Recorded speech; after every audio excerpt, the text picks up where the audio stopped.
So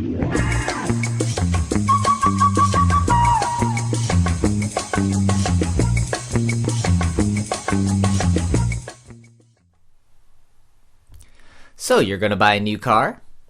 That's great, but make sure you get the right one for you, otherwise you may regret your decision later. And you don't want anything to spoil the joy of owning a new car. The main thing to think about is how you will use your car the most. Although you may be attracted to a car based on how it looks and its cool features, you really need to figure out if it will meet your needs once you take it home and start using it. Here's some questions to consider. Will you be using your car primarily for driving to work? How far?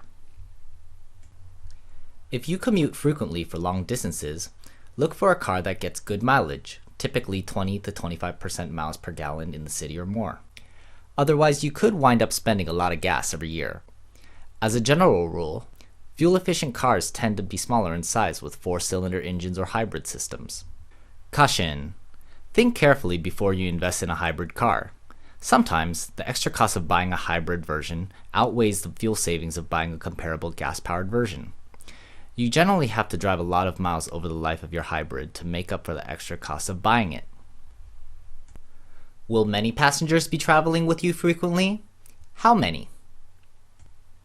If you won't be carrying a lot of people, then a 2-door coupe or a 4-door sedan will likely be a good choice for you. However, if you have a family of 4, you may want to consider a mid-size sedan.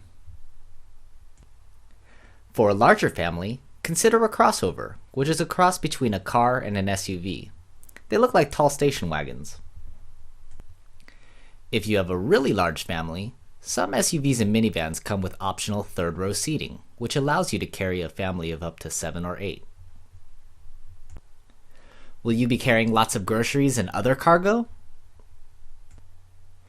If you have a large family and shop at warehouse stores a lot, then you'll want a car with more cargo capacity, like a crossover minivan or SUV. These vehicles typically allow you to fold down the rear seats to create more space for your purchases. For most families, however, the trunk space on a mid-size sedan will be sufficient. Keep in mind that most small convertibles have almost no cargo capacity, so you probably don't want one of those as your primary car. Do you drive in snow, ice, or off-road? Most people in sunny or even rainy states don't need 4-wheel drive or all-wheel drive. Those options add extra costs and can sap fuel economy. But if you live in a state that frequently has blizzards or ice storms, you may want to invest in one of those options to enhance your safety. Do you want a sports or sporty car? If you don't have a family, you might want to treat yourself to a sporty convertible or coupe. Generally, this type of car is offered with a manual transmission to give you more engagement with the driving experience. But almost every vehicle sold in the US, sporty or not, can be ordered with an automatic transmission, which comes in handy if you plan to drink your coffee or adjust the radio while you're driving, or if you frequently drive in stop-and-go traffic.